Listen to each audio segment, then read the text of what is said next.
Les anthropomorphismes, donc ça veut dire qu'on donne à des animaux, à des choses, à des événements, des caractéristiques humaines.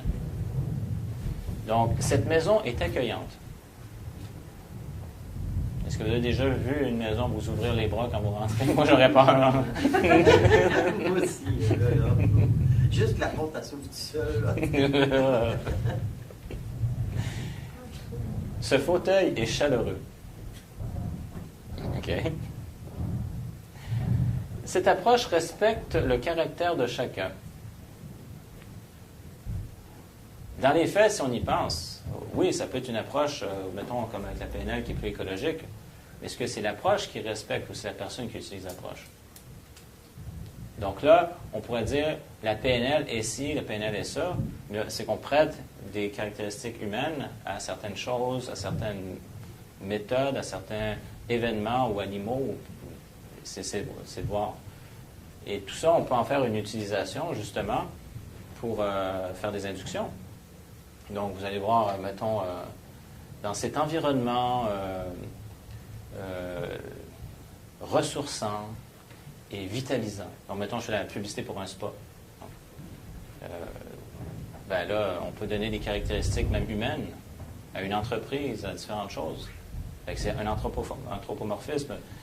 Souvent, les banques et les compagnies d'assurance utilisent souvent des anthropomorphismes pour donner des caractéristiques humaines à ce qu'ils offrent, à leurs produits et leurs services. Donc, les gens, mettons, c'était quoi une publicité qui me revient avec une compagnie d'assurance, ils disaient vous êtes entre bonnes mains, puis on voyait des mains comme ça. C'était comme si c'était humain. Et il y en a plein.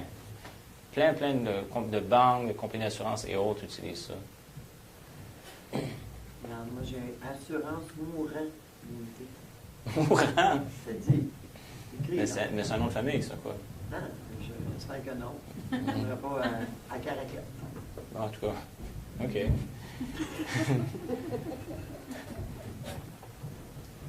Donc, des homonymes. Quand tu prendras ce seau, tu réaliseras la différence. Donc là, j'ai utilisé le terme comme un seau sur quelque chose mais on peut faire des jeux de mots, comme donc, faire un seau. Donc, réaliser, mais on peut en faire plein comme ça, là. C'est des sons, même, donc ça peut être des mots qui ont la même sonorité, ou ça peut être des fins de mots puis des débuts de mots combinés qui créent un mot ensemble. Donc là, quand j'ai fait la diapo, là, j'ai mis la première chose qui me venait à l'esprit, là. Mais dans tout ça, il y en a plein. Puis des fois, c'est étonnant, là, des fois, quand on dit « c'est quoi t'as dit? » Puis des fois, ça peut même être intéressant de décrire, parce que ça peut être réutilisé quand vous utilisez un langage, justement, hypnotique. Vous faites une phrase, puis là, il y a des mots qui ressortent de ça.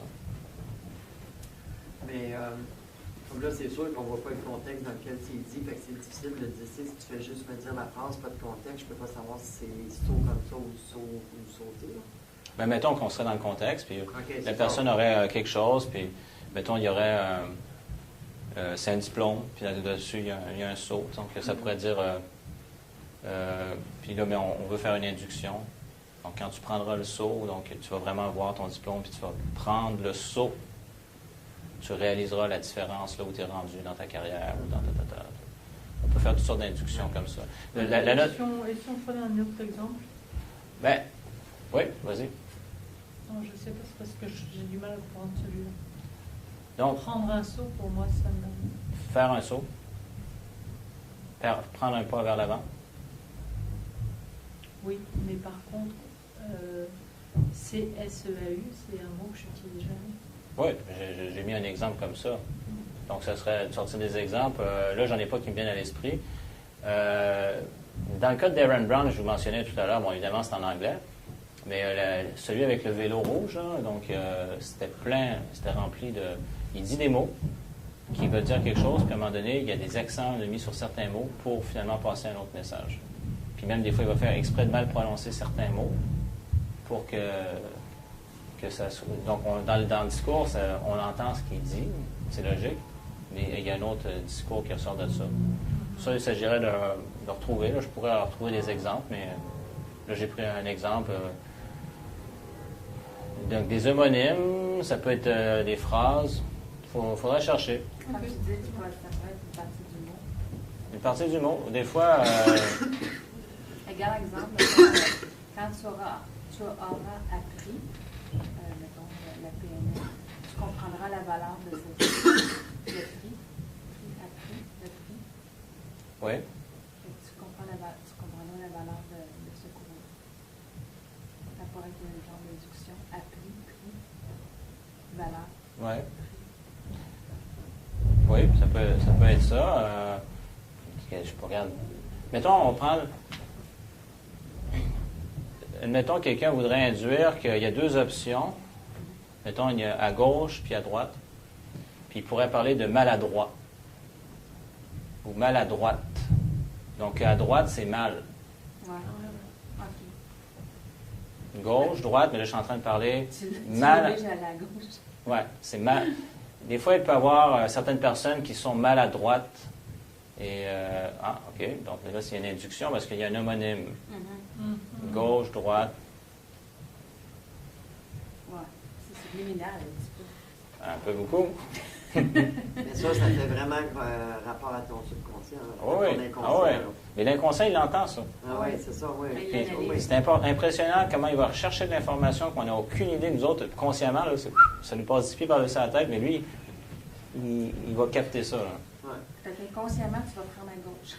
Ah ouais. Tu sais, des fois, tu es en train de parler avec quelqu'un, là, je ne sais pas si vous autres, ça vous arrive, là, mais des fois, là, tu es en train de parler avec quelqu'un, mais je dis quelque chose, tu sais. Je ne joue pas, en tout cas, peut-être avec la PNL, là, je vais faire plus attention à ce que je dis, mais je parle de même. Là.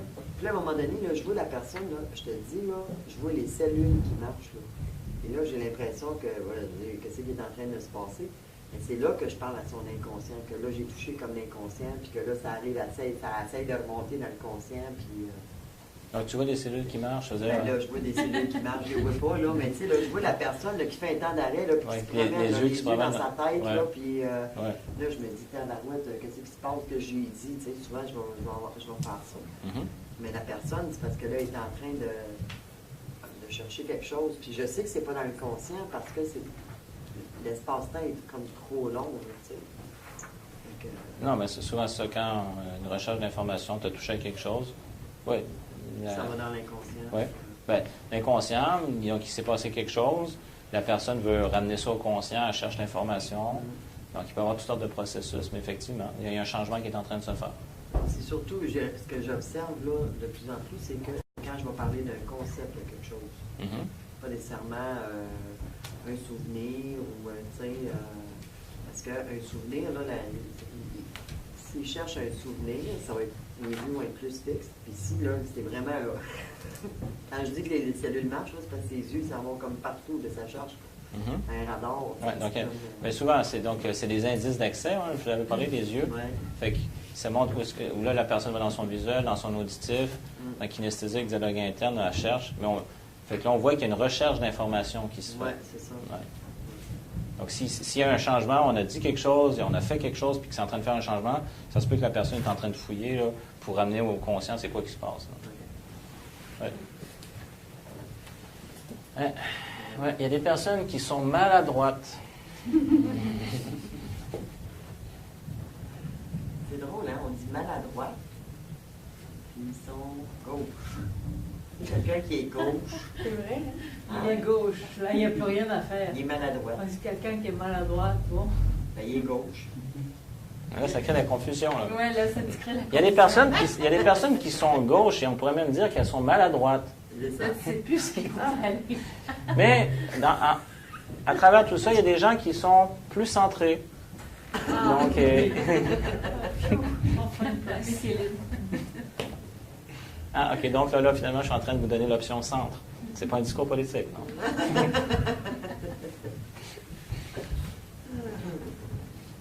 Une phrase interminable sans ponctuation. Tu peux maintenant réaliser qu'il devient pour toi de plus en plus facile d'effectuer les changements que tu désires, tandis que tu prends conscience des expériences que tu as vécues dans le passé, dont tu as retiré l'apprentissage qu'elles t'offraient et qu'elles te permettaient aujourd'hui de surmonter des obstacles qu'avant tu n'aurais même pas pu envisager dépasser. Et c'est dans des moments comme celui-ci qu'il devient pour toi évident que tu peux mettre en place des éléments qui te permettront de passer à la prochaine étape de ton développement qui blablabla. Là, tu as retenu 3-4 mots là-dedans. J'ai vu à la faute. Moi, j'ai vu à la faute. OK. Donc, dans tout ça, c'est de savoir que quand il y a trop d'informations, le conscient, là, il dit « moi, je débarque ». Mais l'inconscient, il entend tout. Puis souvent, quand je le fais avec des groupes, il y a des gens, mettons, ils vont me dire « Ah, c'était super bien ». Puis mettons, avec moi, je parle avec le modèle de Milton. Comme un bon exemple avec vous, quand je l'ai fait, c'était à la fin de l'introduction, le week-end d'introduction à la PNL, où on a fait l'intégration des parties conflictuelles. Donc, j'ai utilisé à plein le modèle de Milton pour faire... Pour vous permettre de créer ce lien où, justement, le conscient et l'inconscient travaillent ensemble. Donc, unifier. Donc, arrêter de se tirailler puis d'être en conflit avec soi-même et créer une communication puis unifier. Donc, tu as pris ce modèle-là? J'ai pris le modèle de Milton, mais ce que je veux dire, j'ai parlé. Puis c'est ça qui s'est passé. Puis je regarde, mettons, avec d'autres groupes. Souvent, les gens vont me dire « Ah, je n'ai pas entendu ce que tu as dit. » Des fois, il y a des mots qui ressortaient consciemment, mais l'inconscient captait tout. Donc, l'inconscient capte, puis des fois, s'il y avait des mots plus importants, ouf, là, ça revenait au niveau conscient. Là, les mots passent, l'inconscient capte. Mais qu'est-ce qui va faire que certains ressortent? C'est que l'inconscient considère que c'est important, il va le faire ressortir au niveau conscient. Fait que des fois, ça, c'est un témoignage que j'ai souvent entendu. Ah, j'étais super bien, il s'est passé ça pour moi. Mais puis une fois de temps en temps, là, j'ai pas compris, j'ai pas entendu vraiment ce que tu as dit, mais il y avait des mots qui ressortaient. Ah, OK. Pas besoin de tout entendre. Non, c'est ça. Puis à un moment donné, ça fait beaucoup d'informations. S'il faut commencer à penser à tout ça, là, au niveau conscient, on court-circuite le conscient. Là. Mais l'inconscient, comme vous avez vu, dans le modèle de communication, il peut traiter tellement plus d'informations que le conscient. Donc, le conscient, c'est limité là, en termes de segments. Fait que si on lui donne un peu plus trop d'informations, à un moment donné, il débarque. Mais l'inconscient, lui, il continue.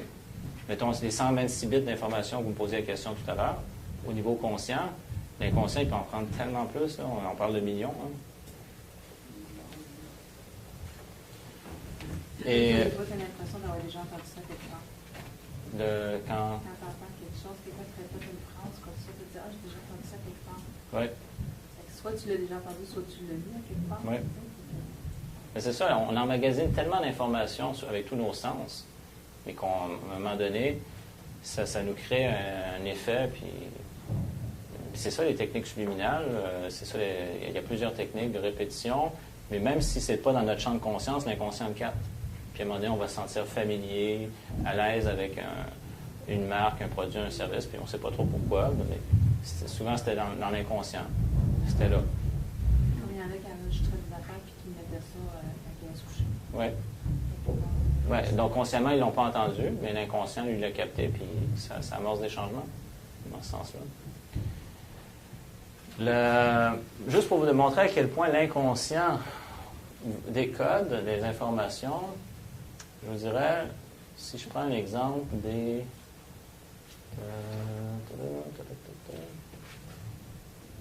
commandes intégrées. Mettons les commandes intégrées. Vous voyez ici, c'est dans ça, il est fort possible que vous allez vous sentir de plus en plus énergisé tout au long de la journée. OK? Donc là, j'ai mis, l'intonation était différente sur vous allez vous sentir de plus en plus énergisé. Il y a des textes où les gens, là, ils vont écrire un texte, mettons, au complet, puis ils vont choisir certains mots qui vont mettre une intonation dessus, mais que si on prend ces quelques mots ensemble, il y a un message. Que l'inconscient, le conscient, c'est bien trop d'informations. Mais si on prend les mots, mettons, que, comme je vous ai montré avec les caractères gras, qu'on a dit plus fort, on les met ensemble, lui, il va retenir le message. L'inconscient l'a compris. Mais c'est tel... Fait que dans mettons, un discours, la plupart des fois, mettons, quelqu'un qui serait moindrement averti avec l'hypnose, c'est drôle, il a mis l'intonation sur certains mots. Je serais curieux de pouvoir réécouter le discours au complet, puis des fois, je pourrais prendre des notes pour arriver à voir c'est quoi le message caché dans le texte. Mais la grande majorité de la population l'entendront, ne seront jamais conscients de ça. Mais montrer à quel point l'inconscient est fort. Parce que lui, il va capter tel mot, il y a une intonation plus forte, tel autre mot, il y a une intonation plus forte. Puis tout ça, ces mots-là mis ensemble, il y a un message à travers tout le texte. Fait que ça veut dire, ça peut être un mot ici, un autre mot là, un mot là, un mot là. Puis à un moment donné, on combine ça, puis là, l'inconscient, lui, il a retenu le message. Mais on n'en a même pas conscience. Donc oui, l'inconscient capte plein de choses que le conscient ne capte pas. Ça peut être intéressant si tu as des bonnes intentions. Ouais. Tu es écologique, là, ça peut être vraiment... ça peut être vraiment... Ben, toi, mettons, avec tes petits-enfants, si, mettons, des choses, tu voudrais les aider, ce serait très simple, à un moment donné, de raconter une histoire ou quelque chose que tu as écrit, puis tu mets l'emphase sur certains mots. Ou comme, mettons, ton message, ça serait dire... tu peux vraiment avoir confiance en toi. Fait que tu réalises des fois, blablabla, qu'il est possible, puis à un moment donné, de vraiment faire ce qu'on aime. Puis il y a des moments où on a une confiance dans ta, blablabla. Puis qu'est-ce que tu aimerais avoir, tu sais, puis mettons, ça serait possible que tu trouves t'as des idées, tu sais, en toi. Fait que là, on va rechercher, donc, on va, mettons, mettre c'est quoi le message que je veux envoyer, les mots-clés, puis créer des phrases qui vont... avec une histoire. Ouais, puis là, on va mettre l'accent sur ces mots-là pour les faire ressortir. C'est un peu comme une rédaction où on a introduction, corps, conclusion. Dans le corps du discours, les mots sont éparpillés, et dans la conclusion, les mots peuvent être rassemblés pour être une deuxième fois entendus. Oui. Donc, ça pourrait le faire au niveau conscient aussi. Là, donc, mais en gros, dans ce principe-là, l'inconscient fait la synthèse et fait la conclusion, justement, de ce qu'il y avait dans le développement du texte. Là. Donc, c'est bon de savoir ça. C'est vraiment, mais tu sais, là, je me rends compte que je le fais d'une manière intuitive, ça, parce que souvent, quand je vais parler en groupe, quelque chose comme ça, ou que je vais donner, quand j'ai donné mes formations, tout ça, je suis toujours étonnée que les gens me suivent, je suis toujours étonnée que, puis en plus, que c'est ce que je fais, ça dure. Je peux partir, puis ça va durer pareil. Ça dépend pas juste de moi, là. Mais c'est comme si je réalisais que dans ma façon intuitive d'être, c'est vraiment les personnes qui se forment à travers ça. Là, donc, c'est du leadership que tu es en train de décrire. Oui, c'est ça. Là. Il y a différents niveaux de leadership, mais ça, c'est un niveau, donc il y a une profondeur. Donc, ça reste comme ça. Ça ne fait pas partie du cours, ça, on pourra en reparler. Si tu regarderais Creating Lasting Change, Anthony Robbins, ça parle beaucoup du leadership, mais ce que tu décris là, c'est ça. Donc, tu as un pouvoir d'influence. Puis là, les gens se l'approprient à eux, donc ils accèdent à leurs ressources, puis ils continuent avec ça. C'est ça, je ne suis pas obligé de rester dans le décor pour que l'affaire marche. C'est ça. Donc ça, c'est un bon niveau de leadership. Il y a des gens qui sont capables de changer dans le moment, puis là, quand ça dure comme ça, parce que souvent, ils utilisent la notion de sur quelle largeur ou sur quelle profondeur. Ça, là, si tu me décris ça, c'est la profondeur. Donc ça reste. Parce que des fois, on peut travailler avec une personne, un groupe, une génération, c'est tout dépendant. Mais ça a la profondeur. Ah oui. Un petit potentiel. Potentiel dans cette cravate de femme-là. Mais j'aime vraiment ça, je veux dire. Bon. Alors, il est déjà 1h20. Ça serait peut-être l'heure de manger. Qu'est-ce que vous en pensez? Avant d'aborder quelque chose d'autre. Parce qu'on est quand même... on a des besoins physiologiques à combler. Oui, c'est ça, parce qu'à un moment donné, le cerveau, physiologiquement, il a besoin de quoi? Oui. Ben alors, on va aller manger.